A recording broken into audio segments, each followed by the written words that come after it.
Welcome to speedlearning.com speedlearning.in। दोस्तों, आज studio में हम बात करेंगे कि मेरे अपने ट्रेडिंग करियर में कौन से टर्निंग पॉइंट्स रहे। कैसे आप एक बिगिनर से जो बिल्कुल कंफ्यूज्ड है, जिसको बहुत सेल्फ डाउट है, धीरे धीरे कैसे आपको कॉन्फिडेंस आता और कब आप एक प्रोफेशनल ट्रेडर की तरह सोचने और बिहेव करने लगते हैं। तो ये टर्निंग पॉइंट्स आपके समझने में बहुत ज्यादा यूजफुल है, क्योंकि बाहर जितनी भी नॉलेज, जितने भी आप टेक्निकल इंडिकेटर्स देख रहे हैं, थ्योरीज देख रहे हैं, स्ट्रेटेजीज देख रहे हैं, वो बाद में काम की है।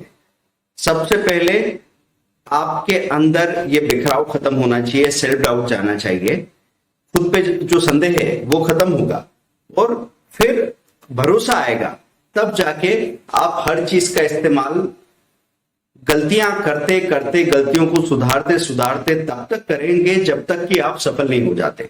तो ये सारी बातों पे आखिर तक बात करेंगे, लेकिन उसके पहले आप वीडियो को शेयर करें, लाइक करें, सब्सक्राइब करें, बेल आइकन को प्रेस कर दीजिए और अपस्टॉक्स की अकाउंट ओपनिंग लिंक है, उसको आप देख के उसमें अकाउंट खोल सकते हैं। तो दोस्तों, बात करते हैं कि हमारे अपने ट्रेडिंग कैरियर में टर्निंग पॉइंट्स क्या थे। देखिए, ट्रेडिंग अब जब हमने शुरू की, सबसे पहले तो ट्रेडिंग रिंग में काम शुरू होता था, जब दलालों के थ्रू खरीदी बिक्री की जाती थी। उसके बाद में ये काम ऑनलाइन होना शुरू किया। तो ऑनलाइन जब काम होता था तो हर एक के पास कंप्यूटर नहीं था। हम किसी ब्रोकर के, सब ब्रोकर के ऑफिस में जाते थे। एक ब्रोकर है, सपोज ब्रोकर है एंजल, ब्रोकर है मोतीलाल ओसवाल या ब्रोकर है इंडिया इन्फोलाइन। उनके अपने सब ब्रोकर्स होते थे हर एक शहर में, अलग अलग एरिया में। तो आप किसी सब ब्रोकर के पास अकाउंट खुलवाते थे और या तो आप फोन पे ट्रेड करते थे, फोन करके उनको कहते थे खरीदो, स्टॉप लॉस लगाओ, फिर कहते थे बेचो, या फिर आप उनके टर्मिनल पे पहुंच जाते थे और वहां पे 15-20 लोग बैठ के ट्रेड किया करते थे। तो ये पहला फेज था जहां पे हम ट्रेडिंग करते थे, इंट्राडे ट्रेडिंग। अब उसमें एक एक करके सौदे लगते थे। सबसे बड़ा क्लाइंट है, वहां बैठा हुआ है, वो बोल रहा ये देखो मेरे लेना, मेरे खरीद लो, स्टॉप लॉस लगा दो। फिर पीछे से कोई दूसरा बोल रहा आप मेरे ले लो। एक ऑपरेटर है, सबके लिए सौदे लगा रहा है। तो हो सकता है आपका नंबर चौथे नंबर पे आ रहा हो। फिर जब प्रॉफिट बुक करने जाओगे तो मेरे बेच देना, मेरे बेच देना, मेरे बेच देना, मेरे बेच देना, ऐसे करके आप सेलिंग करवा रहे हो, तब भी आपका देर से नंबर आ रहा है। तो इसमें कंट्रोल आपके हाथ में नहीं था। ऐसा नहीं कह रहा हूं कि उससे हमेशा नुकसान ही होता था, कभी कभी ऐसा भी हो सकता था कि जिसको 1000 रुपए मिलने वाले थे उसको थोड़ी देर से बेचने की वजह से 1200 मिल गए। लेकिन ये जो हमारे हाथ का प्रॉफिट नहीं है, हमारे कंट्रोल का प्रॉफिट नहीं है, वो किसी काम का नहीं है। भले कम मिले, लेकिन उस पर कंट्रोल हमारा होना चाहिए। तो क्यों नहीं हम कर पाते थे अपने हाथों से? क्योंकि उस वक्त कंप्यूटर महंगा होता था। कंप्यूटर महंगा है, इंटरनेट कनेक्शन महंगा था और आपको ऑपरेशन आता नहीं था। ट्रेडिंग ऑपरेशन, जब वहां पे एक डीलर काम करता था तो उसको तो सैलरी मिल रही है, वो तो दिन भर में 50 लोगों के 5000 ऑर्डर लगा रहा है, तो उसकी स्पीड अलग ही होती थी। तो जब उसको देखते थे हमको लगता था कि भाई ये जैसे कर रहा है वैसे शायद हम कभी नहीं कर पाएंगे। और फिर जब अपनी तरफ से 50,000 या 1 लाख रुपया खर्च करके और आपको बैठना है एक जगह पे और फिर अपना ट्रेडिंग करें, इतना पैसा तो है ही नहीं। तो उतना पैसा कौन फंसाएगा? अगर होगा तो भी लोग फंसाना नहीं चाहते थे। तो ये पहला फेज था। इसके बाद दूसरा टर्निंग पॉइंट वहां पे क्या आया कि ये लैपटॉप या डेस्कटॉप जो आपके घर पे था, उसकी बजाय सीधा ट्रेडिंग स्मार्टफोन पे होने लगी। तो स्मार्टफोन पे जब आ गया तो एकदम बहुत बड़ा फर्क आया। स्मार्टफोन से जब से ट्रेडिंग चालू हो गई तो आपको एक जगह बैठने की जो मजबूरी थी वो खत्म हो गई। मतलब ऐसा नहीं था कि आपने कोई सौदा लगा रखा और आपको अचानक कहीं बाहर जाना पड़ा, वापस आके देखा तो गड़बड़ हो गई। अब फोन आपके साथ है तो आप उसी से ट्रेड कर सकते हैं। शुरू से ट्रेडिंग ऑपरेशन फोन पे नहीं आए, लेकिन हाँ, डाटा तो फोन पे आ गया था। अगर मुझे स्क्रीन देखने को मिल जाए और मैं फोन लगा के हेड ऑफिस में या सब ब्रोकर के यहाँ पे सौदा करवा लूं तो काफी चीजें कंट्रोल में आ जाती है। तो ये एक टर्निंग पॉइंट क्या आया कि लैपटॉप डेस्कटॉप की बजाय सीधा आपके फोन में ट्रेडिंग सॉफ्टवेयर आ गया। तीसरा टर्निंग पॉइंट कहां आया? पहले हम लोग अपना खुद ही एक्सपेरिमेंट कर रहे थे, कभी कमाया, कभी गवाया, कभी कमाया, कभी गवाया। और रैंडम अनऑथेंटिक सोर्सेस से, मतलब कभी ये अंकल जी बैठे हैं, इनका आज फायदा हो गया, हम इनसे पूछ रहे हैं भाई आप कैसे करते हो, उन्होंने कुछ बताया, अच्छा लगा, 2 दिन पैसा मिला, फिर तीसरे दिन फेल हो गया, फिर हम किसी और से मिल रहे हैं, वो बता रहे हैं कि अभी मैं तो ऐसे करता हूं। तो इस तरीके से रैंडम सोर्सेस से आपको टूटा फूटा ज्ञान मिलता रहता था। अब उसमें ऐसे 5-5 साल तक वही चक्कर घूम रहा था, वही घूम रहे हैं आप कि कभी फायदा हो रहा है, कभी नुकसान हो रहा है, कभी फायदा कभी नुकसान। और फिर एक बड़ी मंदी आई 6 महीने में, 10 महीने में, 15 महीने में, तो एक बार का चेक खत्म। फिर 2-4 महीने आप गायब रहे स्क्रीन से, कहीं से पैसे जुटा के लाए, फिर पैसे दिए, और अब फिर बदले की आग में आए हैं अपना बदला लेने, पिछला नुकसान भरपाई करने। तो ये तरीका रहता था। अब तीसरा टर्निंग पॉइंट क्या हुआ? तीसरा टर्निंग पॉइंट हुआ कि ये सारी चीजें करते करते जब एक दिन आदमी हिसाब लगाने बैठे 3 साल में कि कितना पैसा लग गया यार, तो उसको धीरे धीरे पता लगता है कि यार पहले साल में 1.5 लाख चला गया, फिर आया था, रिकवरी हो गई थी 1 लाख की उसमें से, फिर थोड़ा सा एक और बड़ा दाव लगा लिया हमने, और फिर कोई और ब्रोकर ट्रेडर ने आपको सजेस्ट किया और आपने पता चला 4 लाख फिर चले गए। टोटल अभी तक 3 साल में 7 लाख रुपए माइनस हो चुके हैं। जैसे ही ये फिगर आप देखते थे और फिर इसमें ब्रोकरेज का आंकड़ा देखते थे, तब आपको पता लगता था कि यार एक टर्मिनल में अपना खोल लेता तब भी चलता है, तो 1-1.25 लाख में तो मेरा खुद का टर्मिनल हो जाता है, 50,000 में तो कंप्यूटर आ जाता। और कहीं कोई ट्रेनिंग की बात चल रही थी, कोई कह रहा है कि 20,000 की कोई ट्रेनिंग है, कोई 5,000 की बात कर रहा था, कोई 500 रुपए की किताब बेच रहा था। मैं सबकी लाइन लगा के एक साथ खरीद लूं तो मेरा 1 लाख रुपए खर्च होता, मैं तो 7 लाख बर्बाद कर चुका जिसकी रसीद भी नहीं है। तो तीसरा टर्निंग पॉइंट था पैसे दे के सीखने की मानसिकता जब से बनी, तो हमने सीखना शुरू किया। अब सीखने में क्या हुआ कि आपका अपना एक दायरा होता है, आपकी बुद्धि में एक अपनी जगह है, आप उस जगह में घूमते रहते हो। जैसे आपका अपना घर है, तो घर का आंगन 100 फीट का हो सकता है, चलो आप बहुत अमीर है, 400 फीट का हो सकता है, उसी में घूमोगे ना, उस बाउंड्री के अंदर। जब तक आप अपने दरवाजे से बाहर नहीं निकलोगे या किसी को अपने दरवाजे के अंदर नहीं आने दोगे, तब तक आप अपने आप को फैला नहीं सकते। तो अब क्या हुआ, जब पैसा देके सीखने की बात आई, तो पहली बार ऑथेंटिक सोर्सेस के पास पहुंचा, क्योंकि पैसा हर किसी को नहीं मिल जाता।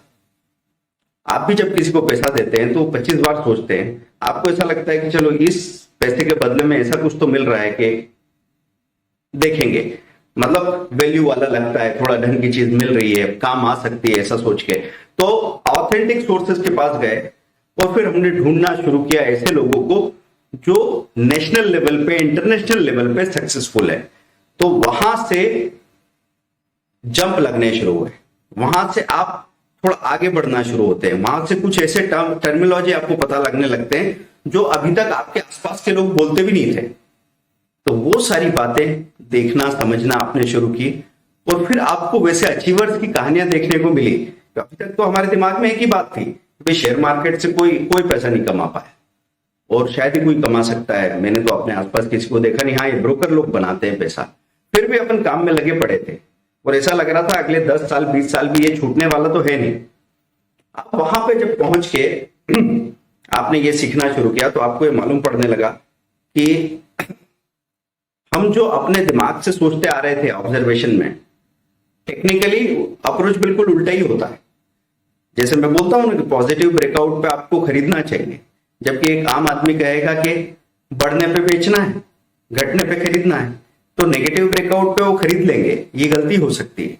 तो एकदम उल्टा हो जाता है मामला। वहां पहली बार हमको पता लगा कि जो महंगे शेयर ये रिस्की नहीं है। ये 25,000 रुपए का MRF दिखे आपको एक शेयर, तो वो रिस्की नहीं है, रिस्की है 5 रुपए का शेयर। ये जो बातें मैं आपसे कहता हूं, आप भी जब पहली बार सुनते होंगे तो आपको लगता होगा कि सर क्या बात कर रहे हैं। तो टर्निंग पॉइंट क्या था कि पैसा देके सीखने की शुरुआत हुई।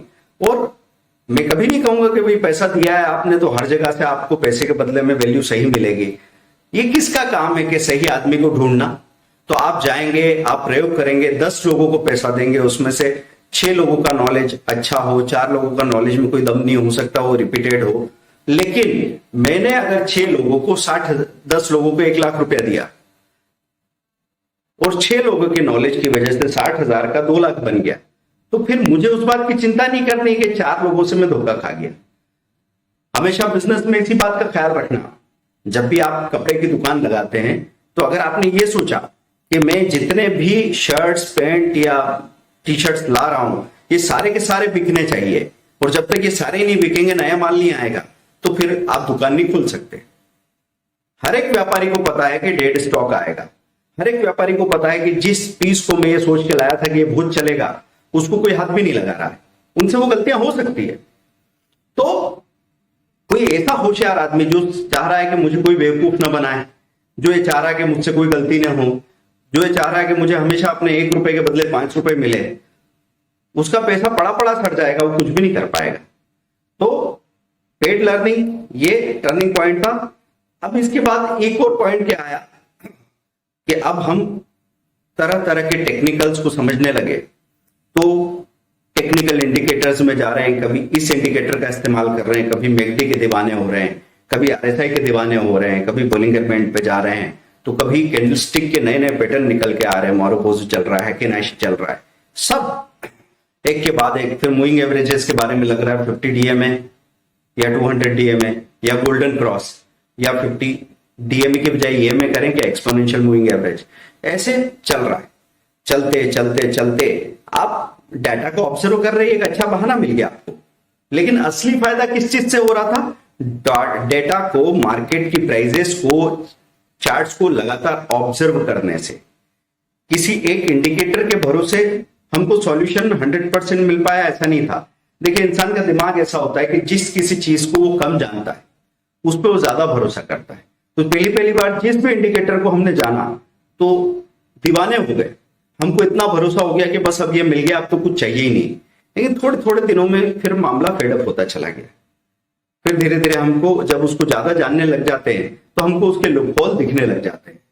तो ये एक टर्निंग पॉइंट कौन सा था जिसमें हमने कहा कि इंडिकेटर में बहुत घुसने लगे, टेक्निकल एनालिसिस की जितनी भी थ्योरीज थी उसमें जाने लगे, फंडामेंटल एनालिसिस की बहुत सारी चीजों में चले गए, वहां पे EPS, P ratio, beta value, book value, PG, सब चीजें देखी और सारे फाइनेंशियल रेशोज के बारे में बात हुई।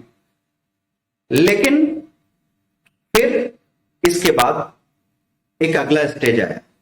अगले स्टेज में क्या हुआ कि धीरे धीरे धीरे धीरे जो आंख मूंद के हम किसी एक इंडिकेटर के भरोसे एक बड़ा वॉल्यूम लेके बैठ जाते थे और ये सोचते थे कि भाई अब इसको तो ऊपर ही जाना है क्योंकि इंडिकेटर बता रहा है कि बाइंग है, और वहां पे जब धोखा खाया बड़े नुकसान हुए। बड़ा वॉल्यूम लेके बैठे, फ्यूचर लेके बैठ गए और पता चला वो स्टॉक 10% नीचे आ गया। उसके बाद में चार्ट में अचानक दिखने लगा कि भाई सेल इंडिकेटर बताने लगा है। तब तक तो आपका नुकसान हो चुका है। तब आपको इस बात की समझ में आई कि जो भी आपका ऑब्जर्वेशन हो, जो भी मैथ्स आपने लगा रखी हो, ये टेक्निकल एनालिसिस एक ऑब्जर्वेशन का साइंस है, फंडामेंटल एनालिसिस भी, सारे अभी तक जो चीजें हो गई है उसके आधार पे आंकड़ों में ये सोचा जा रहा है कि आगे ये एस्टिमेटेड प्रॉफिट हो सकता है। लेकिन ये 2-2-4 वाला साइंस नहीं है। तब हमने एक चीज की समझ ली, तो अगला टर्निंग पॉइंट आया कि हमने अपना डिसिप्लिन, मतलब स्टॉप लॉस को एक्सेप्ट कर लिया। स्टॉप लॉस को पूरी तरह एक्सेप्ट कर लिया। चाहे कुछ भी हो, हमको 100% भरोसा हो अपनी रिसर्च पे, तो भी हम स्टॉप लॉस जरूर लगाते थे। अब ये टर्निंग पॉइंट आ गया लाइफ में। चाहे जो हो, या तो स्टॉप लॉस होगा या हेजिंग होगी, या तो स्टॉप लॉस होगा या हेजिंग होगी। अगर मैंने रिलायंस का फ्यूचर खरीद रखा है तो उसके साथ में एक पुट भी खरीदूंगा, कॉल को शॉर्ट भी करूंगा, ऐसी पोजीशन बनाऊंगा। अगर मैंने कॉल पुट को शॉर्ट कर रखा है तो दिन के हाई पे दोनों में बाइंग लगा के रखी है स्टॉप लॉस की। जो भी हो, हमारा स्टॉप लॉस कहीं ना कहीं तो लगा हुआ है। हमको लगता है कि ये काम नहीं आएगा, इसकी जरूरत नहीं है, तो लगाने में क्या प्रॉब्लम है? क्योंकि जब आपको लगता है कि इसकी जरूरत ही नहीं पड़ेगी तो स्टॉप लॉस लगा रह जाएगा और अपने आप कैंसिल हो जाएगा दिन के आखिर में। और अगर आपको थोड़ा सा भी डाउट है कि जरूरत पड़ सकती है तो पहली फुर्सत में स्टॉप लॉस लगाइए।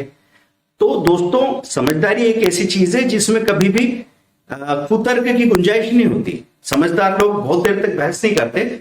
जो किया जाना है, अगर उसमें आपको कोई मुश्किल परेशानी नहीं हो रही, कोई मेहनत नहीं लग रही है, तो सिर्फ ईगो की वजह से कॉन्फ्लिक्ट नहीं रखेंगे, फटाफट बोलेंगे भाई लगा दो स्टॉप लॉस, बात खत्म करो। तो स्टॉप लॉस को एक्सेप्ट किया, ये एक टर्निंग पॉइंट था। और उसके बाद एक सबसे बड़ा टर्निंग पॉइंट ये आया कि हम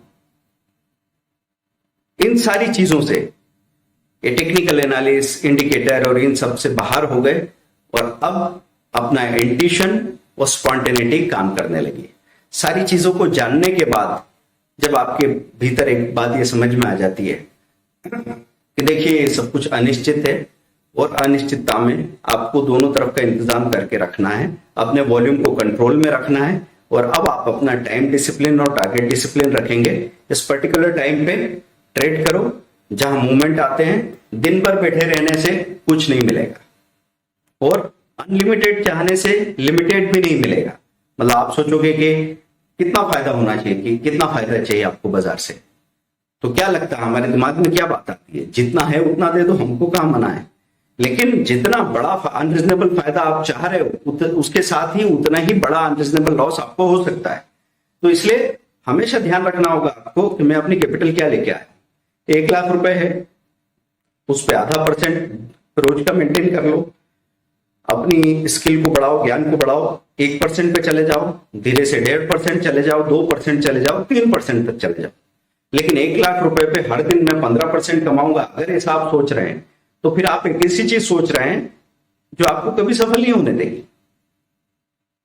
तो रिजनेबल प्रॉफिट का जब दिमाग में बात आई तो ये आखिरी वाला स्टेज आया जिसमें हम हर चीज के पार हो गए और टाइम और टारगेट डिसिप्लिन के साथ में अपने कॉमन सेंस से काम करने लगे और तब दुनिया भर की खबरों पे नजर डालना और हर एक चीज के पीछे पीछे भागना, ये सब बंद कर दिया। अब हमको पता लग गया था कि अब हमको जो कुछ भी करना है वो शांति से करना है। ट्रेडिंग एक्सपीरियंस पूरा बदल गया। अब हम अपना आराम से 3000 शेयर में से हमारी नजर होती है हफ्ते भर किसी 3 या 6 शेयर्स पे। हम उनके मूवमेंट को देखते रहते हैं, चारों तरफ शोर होता रहता है, कहीं उसका रिजल्ट आ रहा है तो हमने कहा ठीक है आ रहा होगा, जो भी हो रहा होगा, क्योंकि हम तो अपना जो पोजीशन बनाएंगे वो दोनों तरफ के ऑर्डर से बनाएंगे।